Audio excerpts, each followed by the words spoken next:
4 years on from the start of the protests that unseated Hosni Mubarak, how much has Egypt really changed? The military said then it was taking the side of the revolution. But was it really just protecting its own future and its own interests? This is Inside Story.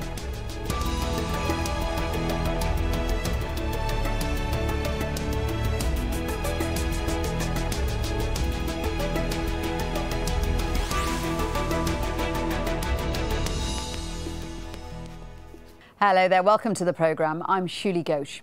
4 years after a revolution that shook Egypt and the Middle East, some Egyptians wonder what has changed. It took just 18 days to turn the page on Hosni Mubarak's near 30-year rule. But the rallying cry for bread, freedom and social justice remains largely unfulfilled. Unemployment, particularly among the young, is now higher than in the Mubarak era. Thousands of activists and opposition figures have been rounded up and arrested. And a military leader is now back in control of the presidency. Well, the Egyptian army has, of course, long played a central role in the country's politics. And when the uprising began, many watched to see how the military would react. After an initial period of silence, and perhaps aware of the changing political order, the army announced that it would side with the revolution. And after Hosni Mubarak was forced from power, it was the generals who took charge in a military-led transition. Mohamed Morsi became the first civilian president in Egypt's modern history in 2012. But still, the constitution written under the Morsi presidency protected the privileges of the Egyptian military. And in the end, following protests against his rule, Mohamed Morsi was forced out in a military coup. And a military man, Abdel Fattah el-Sisi, is once again the country's president. So a lot to talk about. Let's bring in our guests. Joining us for the discussion in Washington, D.C. is Tawfiq Hamid. He's a political commentator and author of the book Inside Jihad. In Dallas, Texas, we have Saha Aziz, Associate Professor of Law at Texas A&M University and author of Bringing Down and Uprising, Egypt's Stillborn Revolution. And on Skype from Vancouver in Canada is Adel Iskandar, Professor of Global Communication at Simon Fraser University and author of the book Egypt in Flux, Essays on an Unfinished Revolution. Welcome to all three of you to the show. Tawfiq, let's start with you. Are we back now to a Mubarak-style era with the military shaping Egypt's politics, or is it in fact more authoritarian under Sisi than it was under Mubarak? Look, let me be very clear about certain things. First of all, the military has been the most established and organized system in the country. So trying to weaken the system without, or the military here, without having an alternative organized civilian power or parties or political power can end in disasters, because if the military is weakened, like we have seen in Iraq, for example, they were controlled as a country during a very bad regime, for example. And once the military is weakened, you give rise here in such circumstances to disorganized power, but like the Islamists, the radicals, how would it to come. weaken the military to allow other political parties? Even Mubarak tolerated other political parties. No, you don't need to weaken the military. You need a transitional stage, and that is the problem to begin with. This is what I warned 7 years ago about what I call the sudden democracy syndrome. The society needs to change first. Enlightenment has to happen first, like what happened in Europe. Then you can change the system. But what happened in Egypt was change at the top level without changing the people themselves. It was a democratic change. Mohamed Morsi was a democratically elected president. Yeah, but the people revolted against him as they did against Mubarak. Some people did. And there is no reason. We are talking here about 30 million people at least were in the streets. We have seen them, and there are many witnesses for that. There is no doubt about that the people turned against Morsi. Otherwise, you would have seen millions of people, for example, today, turning against the current regime. But we have not seen millions today. It's obvious that the power of the radical Islamists has been weakened despite the terror acts they are trying to do. But their ability to bring people to the streets has been significantly limited. Adel, so let me bring in Adel, because I want to, that's a very good point that you make. It is true, isn't it, Adel, that the army's intervention in both removing Mubarak and then removing Morsi was widely welcomed by the public. It was seen as the army taking the side of the people. Is that the case?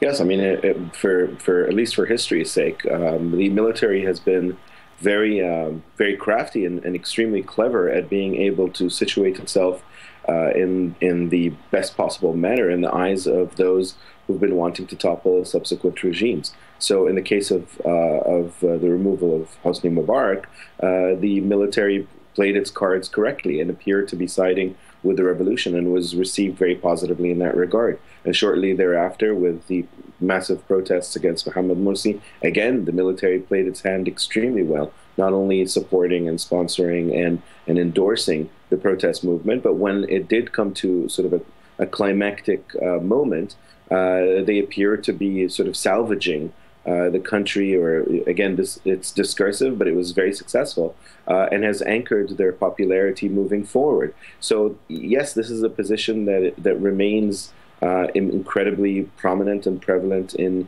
Egyptian society. But is it the case, Adel, do you think it's the case that the army intervened in those situations because it was for the good of the country, or actually is it because it was for the good of itself? Well, right now, I think it is fairly clear that the military perceives the good of the country as as what is best for the military. That the two are basically not only in tandem, but are sort of married to one another. That in the absence of a military that is capable of maintaining its contiguity and playing a significant role in the country's economics, then basically the country is on the right track. Anything short of that is perceived as instability, chaos, anarchy, all these other problems.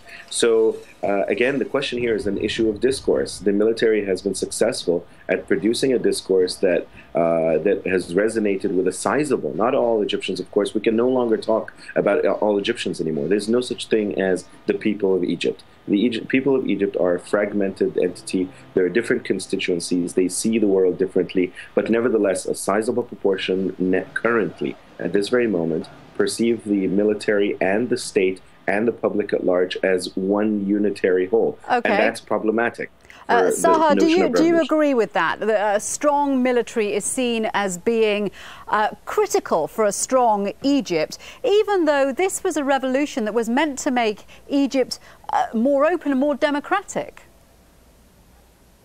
I think this concept is antiquated. It was a very common belief that the military was a modernizing force after colonialism. So it's a very post-colonial 1950s, 1960s, and even up to the 1970s. But what we saw, for example, in Latin America, when we had this wave of democratization, is that, in fact, if you allow the military to rule for too long, it actually becomes counterproductive. And so the problem with having a military run any government, not just specific to Egypt, is that they tend not to be structured or trained to create the political space so that you can have the transition to meaningful democracy. So as Tawfiq had mentioned, there needs to be alternatives. There need to be political parties. The public needs to have opportunities to learn how to play the game of democracy. The problem that Egyptians have had is that no government has allowed them to do that. And that has been directly related to the fact that the presidents are military generals or former military generals. Hosni Mubarak at least allowed other political groups and other entities like the judiciary, like the police, did have some level of power. Now it seems that all the supreme power is with the military and all those other groups are just followers. Well, the military has always had a lot of influence. It was just behind a curtain. Now it's opened the curtain and it is governing and ruling, as opposed to simply ruling behind the scenes. But there is a consolidation of power in terms of the military being at the apex, whereas before the military was kind of second next to the Gamal Mubarak and Alat Mubarak's business elites, which was one of the reasons why they supported the revolution, which ultimately became an uprising and now has become, in my opinion, a reversion back to authoritarianism. So the militaries have a very important role to play. They should engage in national security and protect the nation, but they are not trained to be governors, and they are not trained to allow for criticism and for the political space necessary for Egyptians to be able to work it out among themselves and figure out how they're going to elect leaders, how they're going to remove leaders in a peaceful, transparent, democratic way. Yeah, and you raised a very important point there about this perceived clash between the army's economic interests and perhaps other business interests, which it didn't want to go against those. Taufik, we know the army has huge economic interests. One person it didn't want in power was Gamal Mubarak, whose business interests collided with theirs. So how much of what the army does is motivated by its economic interests? I see the interest of the army in economic things is based on its nationalism. The army provides to a great extent the cheap products for relatively poor really, people. Really, it's based on nationalism, not on a love of profits. Not necessarily for profit, yeah, and it's self-sustained to a great extent. Like, for example, they do agriculture so that the soldiers do not become a burden on the government. Also, it's vital really to note here that the current government in Egypt are virtually all civilians. So it's unfair to say that there is a military control for full control over the country. And also the policy of the country is to encourage business people. Even during Mubarak time, but the business people played a role in the economy. So some estimates put the army's control of the economy at up to 40%. And we have seen also estimates as low as 10%, and the gap is huge. But in general, the army at least does not hold the money and the control within few individuals as during the business elite era, as you mentioned. So what I'm saying here is the army, yes, is involved to some extent in the economy, but it allows a space, a reasonable space for the private sector and to protect the poor people. Sometimes the army need to intervene and sure have some Sahar role. And that is the problem. What do you guys think about that? Adil, what do you think? Well, I mean, I think the opacity of the military's role in the economy is something worth noting. It may not necessarily be, people in fatigue who are in charge of the various institutions of the state, as well as the private sector, but it is basically a cadre of retired generals. And these are individuals whose ties to the military remain quite strong. But I think there's something important to say here, and going back to Sahar's point about the military being at the apex, it's absolutely critical to not be dragged into sort of what is otherwise a fictitious view that the military is basically subduing all of the other institutions of the state. I think what's happening today in Egypt is that you have what appears to be a complete harmony, whereby the institutions of the deep state, the role of the former regime, as well as the bureaucracy itself, is actually working in concert with the military, willfully and out of conviction. They are ideologically supportive of the military. They believe that it's in their best interest, that the integrity of the state needs to be held together, and that the military is the only institution capable of shepherding it right now. So to assume that there's a competition between these institutions, or that it's a very precarious situation, that the military is basically suffocating dissent within the institution of the state, I think it's a mischaracterization of what's happening now.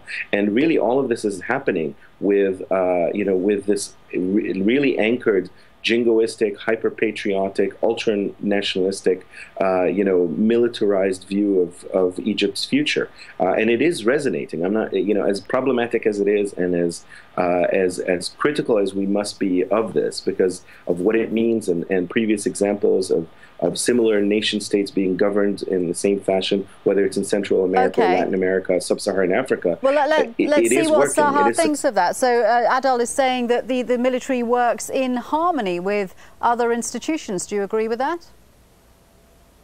Well, I think it all depends on who you're working against. So in 2013, there was a clear ideological fault line between political Islamists, which ranged from very moderate to very extreme, to those who believed in a more secular civilian state where religion should really be limited to the home and the private life. And during that clash of ideologies, there was a convergence of interest. And many people, many institutions were willing to back the military's efforts to essentially, push Morsi out of power, which is arguably, and I think from a legal perspective, a military coup. But right now what you're seeing is you're going to start seeing fragmentation and fracturing within the political system. And even Sisi was trying to figure out for many months how he's going to shape his parliament. And so I don't think that convergence of interest is going to last very long, because ultimately it's about a fight for the crony capitalist patronage clientele system in which the economy is distributed, or economic goods and resources are distributed in a very corrupt way based on the inner elite circle of whoever's in power. And right now that's going to be the former military folks and maybe a little bit of the domestic security and national security groups. But I think you're going to start seeing some clashes for fighting for resources. Well, let's just give our viewers some background on the military's involvement in the economy. Egypt's military, of course, has a huge stake in the country's industry and business, and that goes back for decades. Companies owned by the army produce everything from pasta and cooking oil to bottled water and cement. The military is also Egypt's biggest landowner. A 1997 law granted it control over all unowned coastal areas, a big part of which has been sold to developers. And the Egyptian government often awards contracts to the army directly, allowing it to sidestep any bidding process. One of the biggest projects in Egypt right now is the massive redevelopment of the Suez Canal. That was awarded to a consortium led by the army.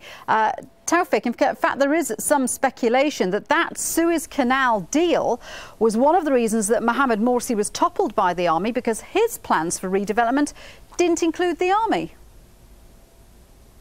Now, I don't see it as a main reason, because this cannot explain the millions of people. I'm not saying it's a main reason, but I'm saying it is one of the reasons. The army was worried that it was going to be cut out of this multi-billion-dollar deal. I don't see it as a powerful reality here, because the army had the chance to do this project years before Morsi. Why in this particular year everything has to change? And if they wanted to do it, they would have done it before Morsi. So I don't see this as a point that convinced me that, or can convince me that the army removed Morsi for a personal interest. And of course, and we'll never know, because the army doesn't allow any speculation or talk about what its business interests or what kind of profit it makes. It's unaudited, it's untaxed, and contracts get awarded to it without any kind of oversight. But remember, the army is an organization coming from the people of Egypt themselves. It's not a foreign organization or an elite group of a specific sect, for example, ruling the country. We are not like this. We are not specific sect ruling the country. This is the army of the people, coming from the people. So we cannot really separate the army here from the people. And also, we need to know that we are in a transitional situation. Removing or weakening the power of the army now can cause significant collapse of the country and can end in chaos. And we have seen many countries when the military is weakened, especially in the Middle East. So what I'm suggesting is a gradual transition to democracy, where enlightenment of the people has to occur first. Fighting radical views and ideas need to occur first. Then we can talk about the ballot and the gradual change of the process. The sudden changes can be very destructive here. So, Adil, Taufik is saying that there has to be a gradual change. I have to say, it does seem very odd to people outside Egypt that the military has quite so much economic power in a country where, for the ordinary Egyptian, there's still widespread poverty and unemployment? Well, I mean, the military has been in this exact same position for at least 60 years. This is not new. This didn't emerge with the toppling of Morsi or with the toppling of Morsi, there has been many more contracts awarded to the military, worth nearly $2 billion, according to local news reports. And last March, Sisi signed a $40 billion deal with an Emirati construction firm to build 1 million homes for Egypt's youth. So actually, there has been a lot more money going Sisi's way since the toppling of Morsi. Well, no, that's not what I meant to say. What I meant to say was that the military has had a monopoly on the economy since 1954. That basically, because of the opacity of the economic system in Egypt, many of these contracts were entirely invisible. The military you could not cover the military in the Egyptian press prior to the Egyptian revolution. It had to make it through a military censor. So the economic interests and assets of the military were entirely invisible to public oversight or even knowledge. So even though they've secured contracts since Morsi's removal in the billions, perhaps even in the tens of billions, the exact same interactions and the exact same transactions were happening prior. But I think it's really important for us, given that it's January 25th, to focus on the state of the revolutionaries. Where are the revolutionaries in this conversation? I think that, yes, it's important for us to look at how the military has dominated the discourse, but where are the revolutions vis-a-vis all of this? What do you think, Adel? I mean, do you think the spirit of the revolution has been undermined, or is it still there? Well, I mean, I think this is precisely, the problem that we have to get at. I think the nature of the revolution, or what it means to be a revolutionary today, is precisely what's problematic. Everyone in Egypt today believes that they are in some ways part of some revolution, whether they protested against Mubarak and his toppling, or whether they are members of the Muslim Brotherhood now who are trying to push for as opposition groups, or even if they are supporters of Mubarak himself. Many of Mubarak's supporters came out and protested on June 30th against Mohammed Morsi, and now believe that they are members of a June 30th revolution. So today, the discourse of revolution is completely fragmented, meaning that Egyptians cannot come together under a single vision of revolution that dates back to January 25th, 2011, that catapulted a huge unifying mobilization that toppled a dictator. Okay. And that is why the Egyptian revolution is scrambling, is divisive, and there doesn't seem to be an agreement as to where to move forward from this point forward. Do you agree with that, Sahar? Because we've got a situation where there are thousands of political prisoners, more than 100 journalists arrested, newspapers closed down, satellite channels closed down, lawyers arrested for defending political detainees. Have we seen the spirit of that revolution undermined, or is there still optimism about the way forward? Well, I think the revolution died on February 11th, 2011, when essentially it became a battle of the elites. Now, the military is obviously one of the members of the elite, but you have the judiciary, you have the economic elites that are still from Gamal Mubarak and Alat Mubarak's elite coalition. You have the police, the domestic security. And the biggest losers are the Egyptian people, because when you use the term revolutionaries, these are the grassroots, whether they are the middle to upper middle class youth who are enlightened, who are very highly educated on Twitter, on Facebook, saw what their peers in Western and even Eastern and Southern countries were experiencing and said, why are we behind the times? We deserve better than this. You also have the political Islamists, who many of whom are moderates. They're not all extremists. Of course, there are extremists, and they're essentially ruining the reputation of political Islam altogether. And then you have the urban poor and the rural poor. So those are the biggest losers. And what you're seeing now is a battle for control of the state by elites in the same system of corruption and the same system of keeping down the grassroots, which is why you're seeing seculars, liberals, youth, and political Islamists all in jail. The street is no longer a place where people can air their grievances, and there's really no other avenue anymore for people to petition their government, air their grievances, and say, we want change and reform. So I think this is going to set up the country for more instability and perhaps another more bloody revolution. Okay. Taufik, last word to you. Are we going to see more instability in Egypt? I believe there will be some elements of unrest. However, I strongly believe with the unity between the police, the army, and the population of Egypt, or the majority of them at least, they will ultimately control it, and the country can be controlled. OK, we're going to have to leave it there. I know there's lots to talk about, but we have run out of time. Thank you very much indeed to all three of my guests today, Tawfiq Hamid, Saha Aziz and Adil Iskandar. Thank you.